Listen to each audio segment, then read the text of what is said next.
daal leen ak jàmm seen émission Ataaya Classe yi namoon ngeen ñu xam naa après tabaski bi mais tey ñëwaat nañ indil leen actualité indil leen sujet bu bees ñu war a waxtaanee coupe du monde équipe nationale ak lépp lu jëm si préparatif mondial bi. tey nag am naa fi ay invité le grand PDG Rassoul ak journaliste bu mag bi Khadim balaa ñuy dugg si waxtaan bi rek ma bàyyi leen ñoom ñu présenté wu sëñ Khadim ñu ngi lay nuyu. maa ngi lay fay Nabila di nuyu aussi les téléspectateurs yi ñuy seetaan donc di wax que ni c'est toujours un plaisir de partager ak yow li nga xam si moom mooy émission bi donc c'est vrai que c'est un nouveau concept mais on vous suit avec beaucoup d'intérêt et j'espère que ce sera une émission exceptionnelle. Rassoul. waaw salaamaaleykum ñi ñuy seetaan salaamaaleykum waa Reflex sama famille donc man maa ngi tudd Rassoul di liggéey ci sport di liggéey ci communication aussi c'est un plaisir pour li nga ma dalal et je pense que ce sera aussi le même plaisir pour ñi ñuy seetaan incha allah on espère que ce sera un débat très intéressant.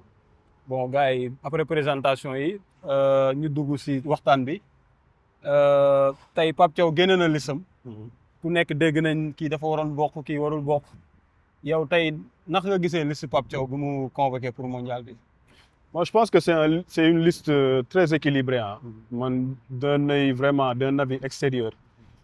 C'est une liste très équilibrée parce que tey muy ci défense bi muy ci milieu bi muy ci attaque bi yëpp je pense que poste yëpp bu ci nekk am na doublure am foofu amul dara lu toll et puis en fait ci profil yi nga xamante ni moom la tànn am na en fait une variété boo xamante ni ci chaque profil day am différence tuuti ak yeneen profil yi nga xamante ni ñoo bokk poste tey bu ma ñëwee ci attaque bi par exemple le profil de Jackson le profil de Bamba le profil de Chérif c'est tous des profils yi nga xamante ni c'est presque différent mën naa ne peut-être Bamba moo ci xaw a nduroo tuuti style de jeu Jackson mais sinon par exemple si on a un Chérif qui est un pivot qui est contraire tout contraire en termes de style par rapport aux autres attaquants pointe nga dem ci ailier yi pareillement da ngay gis Sadio sa capacité de projection Iliman pareil Ismaïla Sarr Ibrahima Mbaye seen ni ñu tranchant wee donc da ngay gis équilibre ci poste yi nga ñëw ci milieu terrain bi tamit tu vois la même chose et la surprise ci milieu terrain bi c'est Bara Sapoko mais Bara Sapoko ça se comprend dans le sens où tey créativité bi nga xamante ni Pape Gueye ak projection de balle yi muy def ci équipe nationale bi à part moom avant l'arrivée de Sapoko il y avait que Pape Matar qui pouvait faire cela parce que boo xoolee Habib Diarra Lamine Camara mën nga leen considérer comme ay profil box to box mais capacité de créativité boobu noonu à part moom Pape Matar moom moo ko amul. donc yow su ma la déggee liste bi. voilà dal na xel vraiment liste bi dal na xel. comme ñii di wax kii dafa waroon. non sincèrement je trouve que et puis bon le cas de Malang Sarr et tout waxtaan nañ ko wax nañ ci ba pare. Il faut respecter souvent le choix des coachs te il fait confiance à sa défense bon malgré que gis nañ quelques réglages mais réglages yooyu noonu au fur et à mesure ñuy dugg ci compétition bi je pense que psychologiquement dina leen booster à ce que ñu mën a am une meilleure assurance quoi au niveau de la défense. Khadim yow su ma lay laaj dama gis Pape Thiaw dafa am joueurs yoo xam ne ñoom la am confiance dama mel ni dafa def continuité par rapport ak CAN bi ñu jógee sa xalaat si liste bi ak Malang Sarr dafa war a bokk warul bokk yow ban jàngat nga si def quoi. Bon, effectivement, Pape, il a toutes les raisons du monde de jox confiance en fait son équipe parce que tout simplement il a gagné avec cette équipe. Donc c'est juste la suite logique des choses, genre continuité là quoi. Après une sélection n'est jamais parfaite, ça c'est une évidence. Il faut que nous ajouter aussi du 109 et c'est tout à fait normal. Au départ, il a convoqué 28 joueurs. Parce que même en conférence de presse bi ñu ko fekkee ci conférence de presse bi jour liste bi il avait dit que ni en fait il a fait appel à 28 joueurs donc il y avait 2 joueurs à ce moment précis là qui étaient en tout cas informés que ni ñoom duñ bokk ci liste bi et parmi ces 2 joueurs nous on avait l'information que ni Bara faisait partie de ces joueurs donc Bara aujourd'hui c'est un joueur boo xamante ni en fait à mi-chemin la ko Pape Thiaw boole ci 26 yi et c'est tout à son mérite parce que tout simplement dafa wane li tax tey moo mën a bokk ci 26 yi et loolu aussi dafay wane que ni en fait aujourd'hui, le football, le sport en général, l'âge n'est que chiffre. Ce n'est pas parce qu'en fait, da nga nekk néophyte wala nga nekk xale ci sport bi que en fait tu n'as pas les capacités à t'imposer. Bara aujourd'hui dafa wane yoon bi. Il avait juste besoin de 90 minutes en fait pour taper l'œil de Pape Thiaw à ce que mu convaincre ko mu boole ko ci liste 26.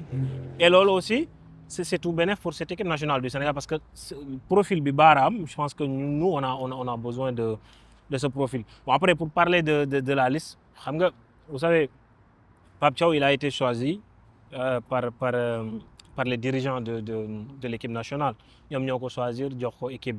Donc mënoo jiital nit ba pare en fait di pas galgal sax mais di jël des choix à sa place. Donc comme c'est lui le coach légitime, choix yi mu def même si derrière peut-être ñun mën nañ ci bañ a d'accord mais dañ koy gunge. Aujourd'hui il a fait des choix très forts parce que ne pas mettre Malang Sarr dans cette liste, il faut quand même le reconnaître que c'est un choix très fort.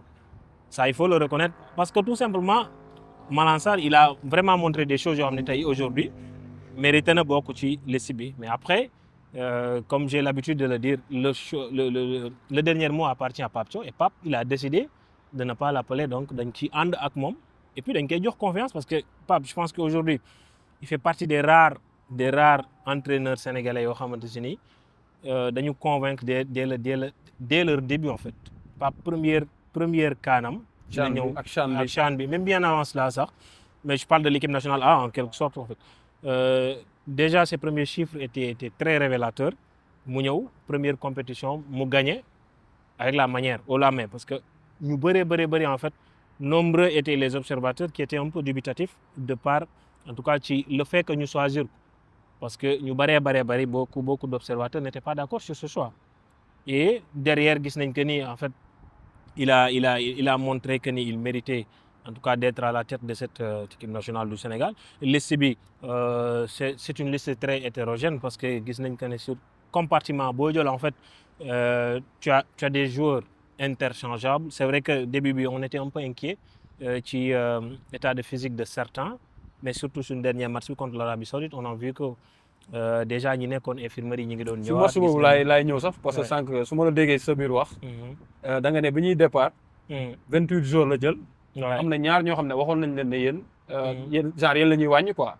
léegi bu ñu demaatee ba jouer match amical ñooñu ñu waroon wàññiwuñ leen jël ñeneen seen place. est-ce que du am lu muy def si groupe bi ak ñu wàññi. non xam nga yooyu mooy li may wax rek en fait ce sont des débats des réseaux sociaux. C'est-à-dire aujourd'hui les joueurs ce sont des sportifs de haut niveau.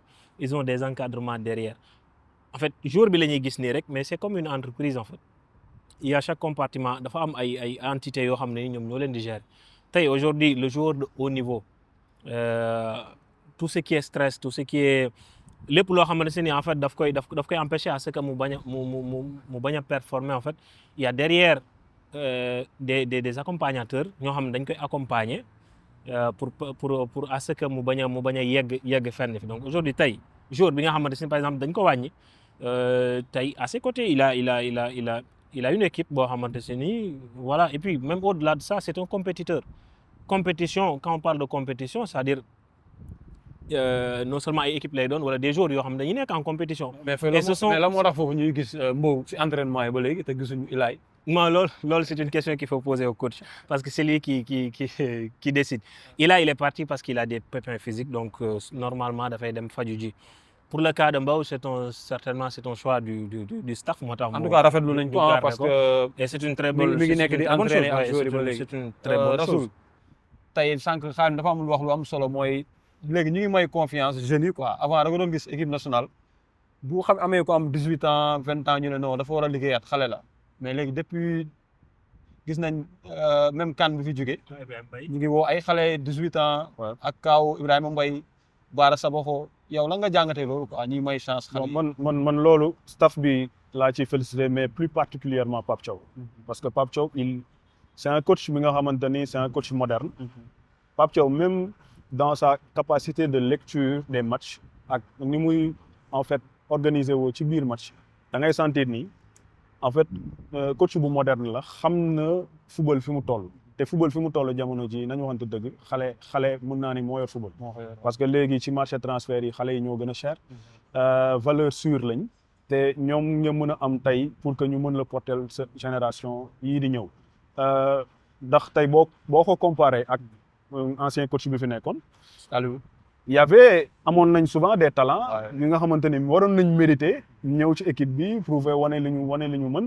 y avait beaucoup de même bu ñuy jël CAN 2022 amoon nañ fi ay joueurs yoo xamante ni compétition bi daw na ba ni muy jeexee ba ni ñuy jëlee compétition bi te mayuñu leen 1 minute pour tester xool souvent aussi comment ces joueurs là évoluent parce que souvent match amicaux yi loolu la doon jariñ mais da nga daan gis sax même ci match amicaux yi da daan teg équipe type. donc ça servait souvent. da nga doon woo voilà waaw da nga daan woo rek. mais daanuñ la tester mais aujourd'hui je vois que Pape comme ni ko Sawaay waxee il fait des choix forts parce que da ngay gis mu jël joueur ñu leer na ni kii c'est pas un partant mais match amical day jot sax nga ñëw mu teg ñoo xamante ni pour may leen chance may leen temps de jeu ñu gis seen potentiel te tey je pense que ci dynamique bi ñu nekk c'est une très bonne dynamique dina permettre xale yi ñu mën a wane. mais nag Sénégal boo xoolee sur le papier équipe bi baax na trop macha allah. boo xoolee mondial bi ñu jëm yow fan nga gis Sénégal mu yegg jël coupe bi premier tour fan ngay xaar équipe bi quoi. waaw ku nekk moom sa dëkk da ngay ñaan mu sori le maximum. mais je pense que xaw nañu régresser tuuti. par rapport ak CAN bi état de forme bi joueurs yi yoroon parce que tout le monde était en top forme. mais nii joueurs yu bëri boo xoolee y en a plusieurs champions am na ñoo xam te ni bi championnat bi jeexee sax pour le cas de Ismaïla pour d'autres cas waaw ñoom dañu continuer seen ay compétitions européennes. donc souvent loolu day xaw a metti nga ñëw rek enchaîner ko ak compétition bu mel ni coupe du monde nga dem foofu gis climat bi changé xam nga mu tàng c'est vraiment une compétition boo xamante ni da nga soxla sa joueur yëpp nekk en forme. là loolu moo ñuy xaw a duteloo moo tax boo xoolee public bi lu tax ñu xaw ci perplexe c'est par rapport à ça et surtout par rapport à notre défense parce que tey groupe bi ñu nekk c'est un groupe vraiment qui attaque que ce soit la France que ce soit Norvège donc foofu aussi ça laisse des interrogations. ayca xam nga. maa ngi dagg waxtaan bi de. waaw merci beaucoup. mais essence bi mooy ñëw quoi. noonu la demee. ataaya crasse bi. voilà je disais que foofu moom ça laisse des interrogations par rapport ak progression équipe bi bon on doute quand même dinañ génn suñu poule loolu moom c'est vraiment quelque chose qu'on peut assurer maintenant nag après kan la ñuy dajal loolu moo leeragul suñu bopp quoi. mais su ma déggee Rasoul dafa mel ni moom ñemewul quoi parce que nii lay def moo tax ma ñëw si Khadim yow fan ngay xaar équipe bi si mondial bi lan ngay xaar si ñoom joueurs yi ba fan lañ war a mën a yegg quoi.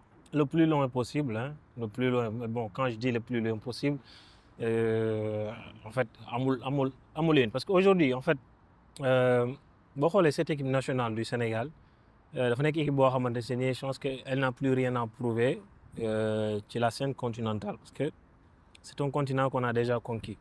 Catégorie yëpp ah. Ouais. C'est un continent qu'on a déjà conquis. boo xoolee déjà suñu référence ñu ngi koy commencé dem bon je parle du continent je parle pas de sur la scène mondiale en fait c'est vrai que am nañ benn finale en 2002 qu'on avait perdu au Mali tir au but contre le Cameroun mais disons que de 2002 à 2017 c'était presque le néant parce que CAN 2004 après je pense que Tunisie moo ñu éliminé tu vois un peu 2006 Égypte ah 2008 je pense demuñu woon ci lañ affaire Henri Kasper-Jacques et cetera et tout 2010 waaye noonu 2012 Bata fameux Bata Amara 9 attaquants yi ñetti 2-1 tu vois 2013 je pense demuñu 2015 ci lañ toog match ci lañ toog phase de poule yi alors que suñ premier match ñu gagné ko contre le Ghana 3-2 bi Demba Ba di dugal 2017 quart de finale qui éliminé ñu Cameroun tir au but donc il a fallu ñu ñëw ba 2019 en fait ñu ñëwaat finale qu'on a perdu contre l'Algérie mais à partir de ce moment en fait ci le déclic am parce que dañu ñëw 2021 ñu gagné ko tu vois 2023 c'est vrai que bon il y avait des choix très forts avec le fameux 3-5-2 de Aliou Cissé, ça nous a loolu moom du ma ko vraiment baal porté préjudice. Là, on a Kenn du ko perdu baal. au Loolu. tir au but. 3-5-2 boobu du ma ko baal. Ouais. tooñ nañu. Là, moom- mais il est quand même le pionnier, il faut quand même le Ah, reconnaître. Il est quand même le pionnier, quoi, tu vois un peu. Donc 2019, on a perdu 2021, ñu ñëw gagné ko fële ca nu mu tuddati 2021 c'était au Cameroun. Ouais, c'était au Cameroun. C'était au Cameroun, ñu gagné ko contre c'était qui en finale déjà? Égypte Égypte, voilà, ñu gagné ko tiro ak yàlla picc tiro bi yàlla picc bi. la yàlla picc bi. Tu vois un peu. Voilà, léegi ñu jógee fa ñëwaat 2023 ci lañ perdre mooy bi may wax après ñu dem Maroc bi c'était très compliqué man maa ngi fa woon mais voilà après début bi c'était quand même un début de compétition très timoré parce que gars yi ñu ngi doon wax même biñ gagné woon en 2021 c'était la même chose. Ouais, c'est la même chose. ñu après ñu monter en puissance après ñu ñëw gagner tu vois un peu. Et beneen constat bi ma def mooy le Sénégal c'est une équipe boo xamante ne en fait c'est là où je suis pas très d'accord avec Pape Thiaw la dernière fois bi mu doon wax naan nous sommes une équipe de possession là je suis pas du tout d'accord parce que même ci CAN bi même nos buts en fait c'était pas dans des constructions yoo xamante ne en fait ça day nekk ci phase de construction ay passes yu bëri c'était pas des attaques placées en fait. genre dañuy ñëw football jël ko. Ouais, lu ci bëri en fait contre la. ay contre football de transition la ñu ñëpp lu ñuy def. Football de transition mais boo xoolee même bii bi ñu dugal contre le Maroc en fait ce n'est pas une construction c'est une perte de balle. boo xam ni Sadio Mané moo ko jël après jox Gana Gueye décalé Pape Gueye tu vois un peu. Même la doublé Pape Gueye bi contre le Soudan c'est pratiquement la même chose. ci milieu bi Sadio Mané mooy jël gis nga tu vois. la dama gis dañuy football jël coupe quoi. genre football boobu la ñuy football et que Sénégal dafa nekk équipe boo xamante ni nous sommes très forts contre les forts. Je suis parfaitement d'accord ci loolu. Nous sommes très forts. Je dis pas fort. contre France. Je suis non mais dama koy justifier. Quand je dis nous sommes très forts contre les forts waxuma ko nii juste pour tes beaux yeux dama koy wax juste pour expliquer pourquoi ma wax loolu. boo xoolee ci CAN bi même bien avant la CAN wane nañ ko boo xoolee ñun on avait du mal à gagner contre l'Afrique pas l'Afrique du Sud le Burkina Faso mooy bi Habib Diarra di doubler. On avait du mal en fait à gagner ici à Dakar contre la RD Congo. lañ def Soudan aussi. Soudan c'était très compliqué. Togo boo xoolee bi ñuy suñ premier match phase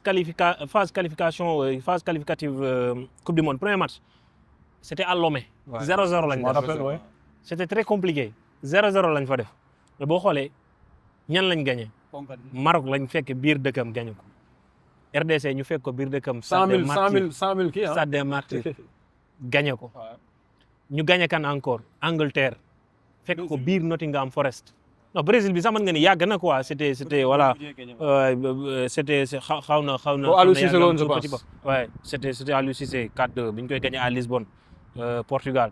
Donc tu vois nous sommes très forts contre les forts. C'est vrai que bon on a perdu contre l'Angleterre ak match de préparation contre Brésil 2-0 mais bon boobu aussi c'était dans un contexte assez particulier parce que match boobu on l'avait pas très bien préparé xam nañ li ci xew lépp et tout donc man ci compétition bi je suis très confiant parce que déjà on va se frotter contre les grosses écuries.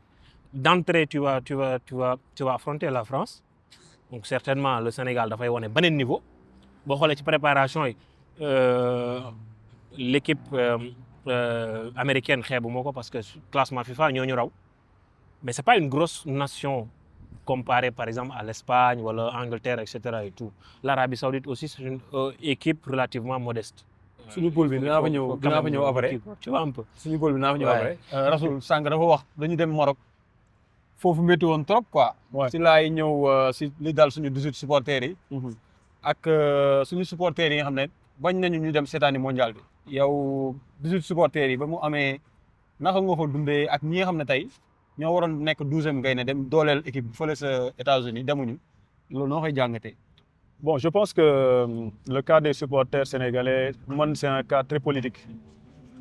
Pour moi, c'est extra sportif, quoi. C'est vraiment un contexte qui sort du cadre du football.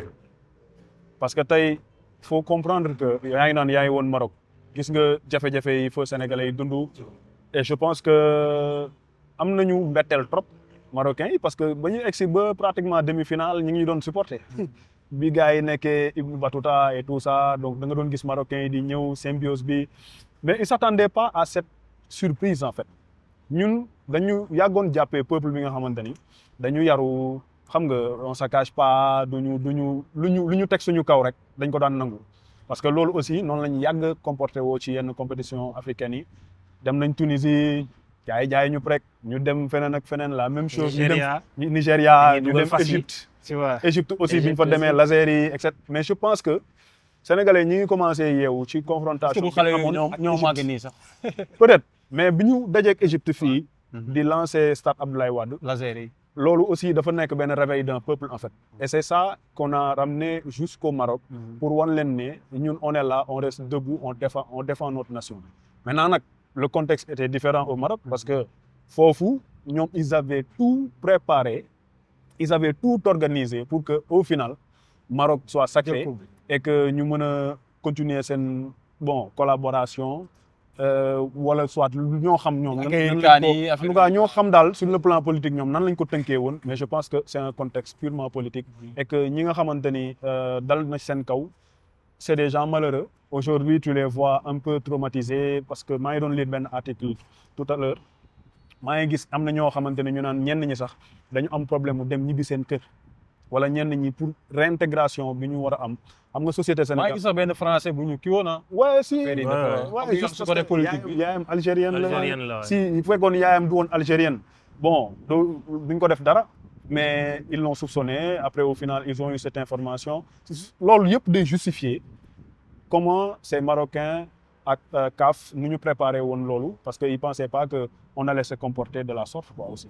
mais 12e gaynde dul dem tey gisoo ne tey sénégalais yi nekk États-Unis Canada war nañ mën a créer seen benn 12e gaynde. waaw bon je pense que seen ñàkk dem aussi yow noo ko jàngatee. non seen ñàkk dem aussi xaw ma nu ma koy qualifier mais je pense que aussi c'est des raisons de migration aussi. parce que yéen mérité nañu en tant que sénégalais comme yeneen nation yëpp dem représenter suñu réew mais États-Unis ci boppam ni ñu organiser. Coupe du monde bi moo xaw a doy waar. Tu vois le cas de l'arbitre somalien.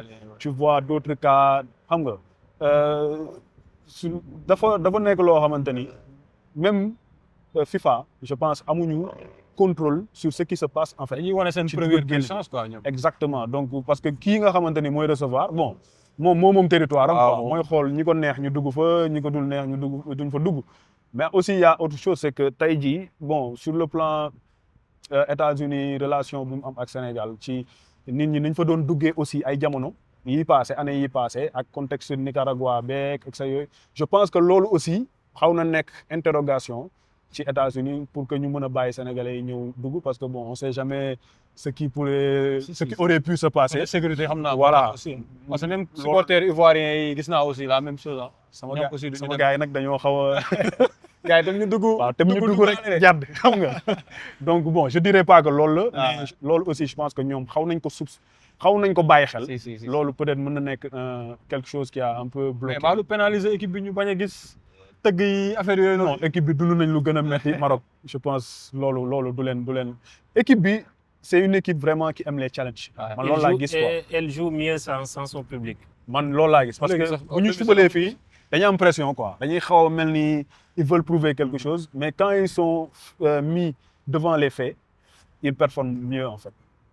sa pression bu nga wax nii sax si laay ñëw si match contre États-Unis bu ñu joué. gis nañ Moustapha Mbow mun nañ ne woon moo nekkoon match testam mais dafa mel ni ku ko doon joué ak pression ba après li si am fekk ko si ñàkk place am Baara ñëw moom joué free. ouais ba mun nañ ne moo jël place su Moustapha Mbow. je pense que aussi joueurs yi nga xamante ne ñu ñëw équipe nationale il faut que ñu am état d'esprit bu baax quoi. parce que football Sénégal fi mu toll exigence bi mu laaj moo demee noonu je pense que le cas de Mbow ça le justifie et y en a d'autres cas am na ay cas yoo xamante ni ñu ngi fii ci équipe nationale bi peut-être que li tax mënaguñu wane seen potentiel à 100% c'est parce que à chaque fois ñu ngi bàyyi xel derrière qu'est-ce qu'ils vont recevoir en termes de critiques qu'est-ce qu'ils vont recevoir en termes de voilà parce que tamit on est un peuple très critique. équipe nationale dafa dis. Sincèrement. Et je pense que gars yi aussi war nañ xaw a bàyyi xel benn affaire mooy que ni ñii ay professionnels lañ et que ils ont besoin de soutien quoi dañu soxla ñu leen accompagner ñu leen jàppale. Mais récemment je vois benn vague bu bees bu commencé juddu. loolu dinañ si ñëw après. boo xamante ni voilà loolu après buñ ci ñëwee dinañ ci gën a yaatal mais loolu moom c'est vraiment. non loolu dinañ si wax gars yi foog ñu loolu jot moom c'est vraiment à éviter quoi. dëgg la Mais je pense que Mbow il avait un peu de pression quand même. waaye bu bëri sax. On pouvait le sentir quoi. Khadim tey yow équipe bi buy football lan ngay sentir quoi da ngay fier si nekk sénégalais wala da ngay génnee drapeau yi wane ne man fii laa bokk quoi la ngay sentir bu Sénégal di football. ñun moom xam nga bon dafa am lu ñu xaw a tënk en quelque sorte mais bon avant d'être journaliste on est sénégalais on est supporter ça c'est un fait. Je me rappelle quand on était même bi ñu nekkee woon Maroc déjà dañu doon tere ñuy sol par exemple maillot Sénégal di dugg moom et cetera parce que bëgguñu en fait mu am identité wala dara. Mais avant d'être journaliste, avant d'être professionnel des médias, on est sénégalais. Donc cette fibre patriotique, rassurez-vous, kenn ëppale wuñu ko. Donc parfois yow yaa ngi ci réseau yi yaa ngi gis parfois comment les gens nous attaquent et tout. Mais juste pour répondre, on est plus que patriote que ceux qui nous dénigrent peut-être. Parce que li ñuy ressentir quand l'équipe nationale du Sénégal joue, en fait, c'est un ressenti boo xam ni c'est indescriptible. C'est indescriptible. Depuis ñu nekk xale, on suit cette équipe nationale du Sénégal. Donc, li ñuy def, c'est juste en rapport avec notre travail, mais ça n'a rien à voir avec notre posture patriotique. Donc, il faut que aussi ceux qui nous suivent ñu mën a xam loolu xam que ni en fait. Il faut pas que ñoom ñu tere ñu suñ liggéey ba pare par ricochet ñoom ñuy def seen liggéey. gënuñu la bëgg équipe bi quoi. Non du tout. da nga koy bañ a fësal rek. du tout parce que par exemple tey celui qui est derrière son écran tere la def sa liggéey moom il va exceller dans son domaine. En fait pour gravir les échelons à supposer mu nekk ingénieur wala mu nekk leneen moom bu demee di liggéey il va tout faire en fait pour gravir les échelons. Donc tey cette personne-là warul taxaw tey di empêcher par exemple un journaliste lambda de faire son travail. donc dugg sa domaine ne la fii. Oui, mais tey jii y a un fait. Mais tey y a un fait pour bañ la dagg. Je vois que aussi beaucoup de journalistes dañu am position yoo xamante ni mën naa ni c'est des positions à 80% négatives quoi man miy toog di seetaan plateforme yi di dugg YouTube di xool débrief yi. Journalistes sénégalais pour la majeure partie ñi may suivre yëpp information yi ñi gën a yàkkamti sax mooy information yi nga xamante ni war nañ ci mën a teg critique que information positive yi nga xamante ni mën nañ ko apporter ci équipe bi quoi yow loolu ban jàngat nga ciy def. Non en fait xam nga information déjà avant qu'elle soit positive ou négative elle est d'abord information. Tu vois un peu.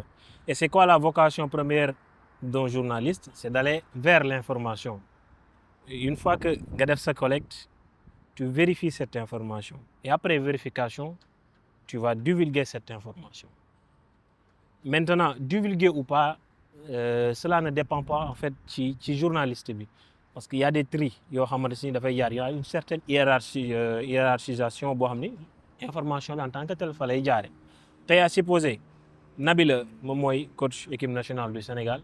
Nabila est dans nekk ci benn situation bu assez délicate man en tant en ma qualité de journaliste ma yëg que ni Nabila en fait il est dans de beaux draps mais il est le coach de l'équipe nationale du Sénégal ma dem vérifier information bi wóor na ma tu vois un peu mais dafa nekk ci contexte boo xam ne ni peut-être tey bu ma ko dugalee ça va porter préjudice à l'équipe nationale du Sénégal là en tant que patriote. Parce que comme je l'ai dit tout à l'heure, avant que may nekk journaliste, je suis sénégalais. Donc cette information va ipso facto avoir benn impact ci l'équipe nationale du Sénégal. loolu balaa nga koy jàllale. non du ma ko jàllale parce que dafa am la personne ak kii bu muy liggéey. dafa am fu muy jaar par exemple man en tant que journaliste damay ñëw je traite par exemple si je décide de publier cette information man personnellement lu mel noonu du ma ko dugal parce que dafay impacter équipe bi. Parce que juste à titre d'exemple France par exemple li fa am lépp seen journaliste duñ ko dugal. Ce qui s'est passé entre Cherki et kii ñi ngi wax affaire nu mu tuddati droit d'image et cetera et tout mais il y a plus que ça mais duñ ko dugal. La situation autour de Saliba gis nañ comment ils ont tempéré donc duñ ko dugal. ñun aussi tey ni may wax ak yow à l'instant T il y a des informations yoo am naa ko l'équipe nationale du Sénégal tey bu ma ko dugaloon yaa ma gën a xam mais du ma ko def. mais ñun nag par exemple mais le salaire de Pape Thiaw ou son contrat du moins. par exemple lu mel ni loolu. Ouais. bon damay laaj rek quoi. allez-y. mais ñun tamit est-ce que jaroon na ci fi ñu nekk nii. parce que tamit ñun ñëpp ak ñuy xool. jamono ji bañ na ko ba lépp lu ñuy def Marocains yi njëkk a yéeg suñu kaw. non xam nga dama ne la jaroon na ko. déjà le contrat de Pape Thiaw était fini depuis le mois de février. C'est inadmissible aujourd'hui tey lu toll ni équipe nationale parce que tey s'il y a une entité boo xamante ne en fait ñëpp a ko bokk ñëpp dañ koy xaar mooy cette équipe nationale du Sénégal. li nga jour bi Pape Thiaw di wareen joxe liste 26 yi ba 1h du matin y avait ma mère en fait qui était là qui me demandait en fait liste bi kan ak kan lañ jël. Donc juste pour vous montrer à quel point en fait, l'équipe nationale du Sénégal est très bien suivie. Donc loo xamante ne nii ñëpp a ko bokk ñëpp a koy bàyyi xel donc tey ki nga xamante ne moom moo jiite équipe boobu noonu di continuer comme ça dans le bénévolat parce que bénévolat laa koy tuddee parce que amul contrat. bu doon étranger dañ koy respecté. Non mais il y a aucun et puis c'était pas la première fois parce que Aliou Cissé aussi toogoon na fi 6 mois sans salaire. Donc ce genre de choses là dañ ko war a corriger. Et ñun dañu nekk ñun en tant que journaliste dañu nekk relais entre cette équipe nationale du Sénégal et la société. C'est-à-dire tey ñun suñu devoir mooy bu ñu xamee loolu ñu wax ko ba nit ñi xam ne lii moo xew et derrière bi ñu ko waxee qu'est-ce qui s'est passé. réaction automatique. Il y a une réaction automatique. Mais à supposer defuñu woon loolu lan mooy am. ci mondial bi lay ñëwee te boobaa. Tu vois je suis d'accord. Tu vois. Donc c'est des choses yoo xamante il faut tamit tey dafa am tamit dénoncer. journaliste yu mel ni man dañuy toog seen néeg. waaw ñun dañu ay journaliste ah. non si du ma tudd ay réseau. mais man ñoom laa doon wax nag. voilà commencé dal si jour bi mel ni ñoom dañu am xam-xam boobu nekk ñu journaliste sportif nekk ñu benn niveau. non ñii seen liggéey si mentalu joueur yi ñooñu ñu ngi siy joué lu bëri ñooñu ñu ngi joué muy réseau. Non mais en fait mooy li ma wax rek c'est-à-dire réseau yi quand tu vois par exemple quelqu'un comme Pape Gueye quand il te dit que man j'ai pas de Twitter et Pape Gueye fait partie de ces joueurs yoo xam ne ëpp mental ci équipe nationale je te dis hein. Et s'il décide de ne pas avoir Twitter c'est que y a problème. Donc ñun ñi nekk Twitter war nañ xoolaat suñu bopp. Tu vois. Même Mbappé wax na ko je pense. Tu vois un peu. bëri na joueur yi non c'est très compliqué c'est-à-dire l'équipe nationale du Sénégal il faut ñu xam que ni et puis dama commencé gis benn phénomène bu xaw a doy waar bëgguma ko woon souligner sax mais en fait il faut ñu xam ne équipe bu ñëpp la. Équipe nationale ñun ñëpp soit am nañ ci mbokk wala am nañ ci kuñ ci xam. te suñu drapeau la ñuy représenté. am nañ ci mbokk wala am nañ ci kuñ ci xam mais suñu mbokk boobu wala kuñ ci xam boobu noonu. Quand il ne performe pas, il faut le reconnaître.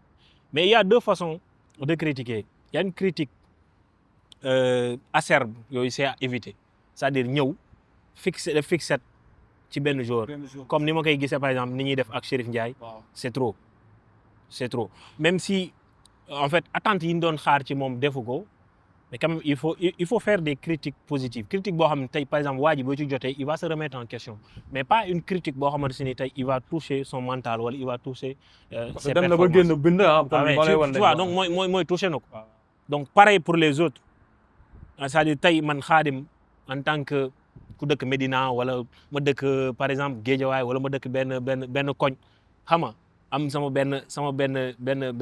benn joueur équipe nationale bu fa dëkk par exemple Médina tey y a El Hadj Malick bu fa dëkk y a Chérif Ndiaye bu fa dëkk man booy Médina laa rek kenn du laal Chérif Ndiaye kenn du laal El Hadj Malick. non équipe bi dañ ko bëgg a def comme c'est pas comme ça en fait. ko bëgg a def comme non mais c'est pas comme ça nag. c'est pas comme ça après yow koñ bi nga dëkk am nga droit mettre en valeur say doomi koñ loolu kenn terewu ko kenn mais mettre en valeur say doomi koñ warul tax en fait ngay jeter le discrédit ci ses concurrents wala ñeneen ñi nga xam ne ñoom lay bokkal poste ça c'est à éviter c'est vraiment à éviter parce que l'équipe nationale ñun ñëpp ko bokk tey El Hadj Malick Diouf par exemple su doxee Sénégal la doxalul Médina tey El Hadj Malick Diouf su defee erreur Sénégal la defalul erreur Médina donc il faut ñu bàyyi xel loolu te bañ ko def ay affaire de way kii sama koñ la nekk kii quartier bi quartier tel la nekk mais ñu def ko yëfu peuple yëfu Sénégal. Sénégal dafa bëri foot.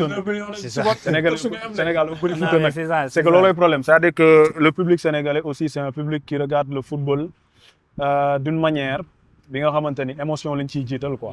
man loolu constat boobu laa def mais ñu ci bëri ñi nga xamante ne ñooy mën a am capacité d'analyse capacité de lecture ci football ci joueur ci yenn match yi pour man ñooñu mënuñu am yenn position yi ngay wax mais xam nga rek ñun des fois dañuy topp suñu xol. c'est ça. Et je pense que loolu aussi waaw xam nga rek te léegi léegi caméra dafa yomb lumière yomb. gars yi il suffit vraiment d'un temps. bon ñu ngi ñëw si fin wu émission bi xanaa rek match bu ñu jëm contre France. naka ngeen ko gisee ak ku nekk joxe 11 bu muy xaar pour match boobu. non man 11 moom da ma koy jégal. ce qui s'est passé non mais 11 bi nekkul 11. bi 11 Khadim le Sénégalais la quoi. non 11 moom bu fi indiwaat coow. tu as vu ce qui s'est passé avec non mais bi 11 Khadim la boo xoolee Khadim coow li ci am ñu ne waaye y a un membre de la Fédé qui me donne les infos. tu vois suñu 11 après moom. waaw mais tamit li mu wax nag. loolu dafa xaw a sensible. 11 moom jamono ji. kon gars yi dañu ragal non pas ragal. nan yow tu me connais. comprendre xam nga mais bon mën nañ projeter parce que déjà ñun xam nañ déjà les acquis mooy li ma c'est-à-dire 11 Sénégal nekkatul secret polichinelle. du loo xamante ne tey ku nekk mën na ko clasher et même CAN bi sax ñun c'est vrai que dañ doon teel a joxe aussi parce que dañ doon am information yi et ce qui fait la particularité d'un journaliste c'est sa capacité à avoir des informations ça aussi il faut tamit ñoom tamit ñu nangul ñu ko ce n'est pas parce que tel journaliste a une info rek que forcément da ko jëlee ci telle personne wala non il faut pas ñu entrer dans ce genre de débat et le 11 n'a jamais été un secret fii gis nañ fi des équipes yoo xamante ne nii voilà dañuy jox et puis juste pour te raconter une petite anecdote histoire 11 bi mu amee parce que le déclic c'était quand c'était le match contre le Bénin troisième match de poule bi là on devait jouer à 19h j'avais donné le 11 à 12h c'est vrai que c'était un peu tôt c'est vrai mais bon c'est la concurrence parce que affaire bi fu mu jugee mooy ñun ce n'était pas du période CAN bi lañ commencé woon joxe 11 dañ ko doon joxe bien avant mais dañ ko daan def juste benn article bu may bind dugal ko ci site bi mais derrière il y avait certains de nos concurrents en fait qui yu ko doon jël def ci visuel ñëw dugal ko et derrière ils vont voilà. kon yow yaa joxe woon suñu 11 boobu. non maa doon joxe 11 maa lañ joxe 11 moom la moo joxe woon 11 midi bi. tu vois un peu ouais c'est ça tu vois un peu. polémique donc bu duggee gars yi dañ koy jël après gars yi di wax à la rédaction gars yi doon casse ma ne leen bon. comme c'est passé comme ça après la CAN bi. saa yi kon moom. CAN bi on va changer de paradigme. loolu war a dootul laal 11 quoi. non man personnellement très ça ne me dérange pas. comprendre nañ mais 11 bi en fait dafa dem ba am coow ma dégg que ni Pape Thiaw neexu ko moo tax ma arrêté ko. je pense que c'est la première fois ma wax ko devant les caméras Pape Thiaw en personne moom moo ne 11 bi lim koy gis ci des heures avant le coup d'envoi neexu ko. Pape moom équipe am moom bu ne loolu neexu ko man en tant que sénégalais dama koy bàyyi defuma ko pour les beaux yeux de personne nag man quand j'ai une information et que l'information est vérifiée même si ça dérange dama koy dugal yow loolu xam nga ko ci man ce n'est pas la première fois ma dugal information boo xam ne si day indi polémique la dernière en date xam nga ce qui s'est passé et tout donc man aw ma problème boobu noonu et je n'interdis personne mu ñëw critiquer ma mais comme je l'ai dit rek critiques yi dans le respect et mu nekk critique yoo xamante ni c'est fondé parce que nul n'est parfait man peut-être sama liggéey dama koy def je le fais comme je le sens et derrière il y a mes mentors en fait ñoom ñooy saytu liggéey bi parce que quand tu as un mentor comme Demba Varor qui est derrière lu mu validé mooy loolu baax na journalistiquement parlant je veux dire lu mu validé mooy loolu baax na après derrière le public ils sont libres d'apprécier ou de ne pas apprécier ton travail mais nag appréciation bi aussi comme je l'ai dit nay ànd ak respect c'est-à-dire mën nga critiquer sans pour autant que nga jàll. suñu waxtaan bi neex na mais wala ñu bàyyi noonu waxtu bi ñuy dab. wala ñu bàyyi noonu non comme que gars yi bëgguñu ko joxe te day indi ay coow kay nañu jàll si mot de la fin bi rek. dañ doon ñëw di ko laaj gars yi lan yóbbante la ñuy jox jeunesse bi. mais tey nag dañ leen di laaj lan la ñuy dénk joueurs yi ak surtout sànq li nga doon wax mentalu joueurs yi parfois di leen critiquer. ñooñu di ko def lan la nga leen di dénk tey. man dama leen di wax ne nañ leen encourager rek. parce que aussi le terrain c'est pas facile. aussi ay professionnels lañ je pense que ay performances yi ñu def ci seen club ci saison yi mooy tax ñu mën a reconnaître seen talent mën a reconnaître seen apport moo tax ñu leen di woo équipe nationale donc public bi nañu bàyyi critiques yi nga xamante ni dina mën a atteindre vraiment le mental des joueurs parce que Sénégal ñoo ko bokk ñu ci jàppee rek mën na jëm kanam quoi vraiment loolu rek laa amoon lu ma ci wax. joueurs yi loo ñu dénk. Joueurs yi moom ñu gën a concentré wu et puis ñu defal ñu surprise contre la France. parce que loolu la ñuy xaar ci ñoom ah. man déjà France nañ ko lijjanti. après mondial bi nag dinañu mën a may confiance. non bu bopp non loolu faaw ñu dundaat ko parce que suñu booy yi nii suñu rakk yi dunduñu ko donc faaw ñu génnee boisson yeeg ginaar yi. macha allah Khadim yow looy dénk ñiy def loolu di critiquer joueurs yi ak joueurs yi aussi lan nga leen di dénk si mondial bi.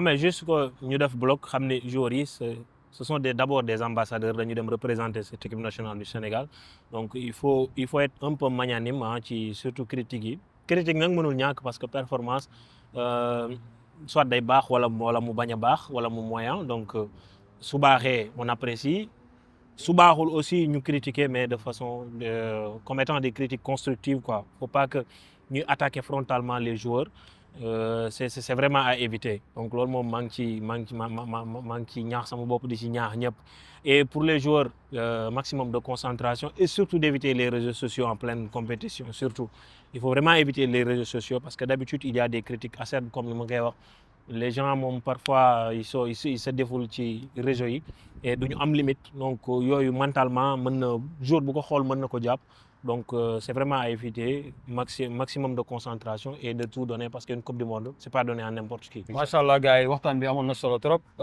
comme ni ko gars yi waxee rek supporters yi ñu leen di wax ne joueurs yi aussi ay nit la ñaa lu ñuy sentir la ñuy sentir comme Khadim lu wax aussi joueurs yi nañuy moytu réseau yi dañuy dem Instagram di seetaan réel yi vidéo yi drôle yi tu xam nga xaw a changé beneen air sax parfois da siy baax et ñu ngi leen di ñaan aussi ñu xam ne dañuy représenter 19 millions de Sénégalais.